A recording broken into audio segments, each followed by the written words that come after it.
பொதுவா வெள்ளிக்கிழமை அப்படின்றது தெய்வ வழிபாட்டுக்கு உரிய நாளா சொல்லப்பட்டிருக்கு. அதிலும் குறிப்பா மகாலட்சுமி தாயார வழிபாடு செய்வதற்கு சிறப்பான கிழமையா இதுதான் இருக்கு. நமக்கு செல்வத்தை வாரி வழங்கக்கூடிய மகாலட்சுமியும் குபேரனும் நம்முடைய பூர்வ ஜென்ம கர்மாவினைக்கு ஏற்ப நமக்கு பலாபலன்களை கொடுக்குறாங்க.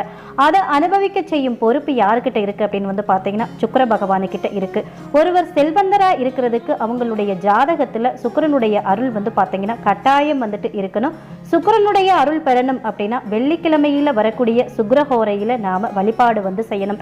அந்த வழிபாட்டை நாம முறையா செய்தோம் அப்படின்னா நாம சுபகோக வாழ்க்கையை அனுபவிக்க முடியும். கடனில்லாத ஒரு வாழ்வு வாழ முடியும். அதை தான் இங்க நம்ம பார்க்க போறோம். ஒருவருடைய ஜாதகத்துல சுக்கிரன் நீச்சம் பெற்றிருந்தாரு அப்படின்னா உடல் ரீதியான ஆரோக்கிய ரீதியான பாதிப்புகள் அவங்களுக்கு ஏற்படும்.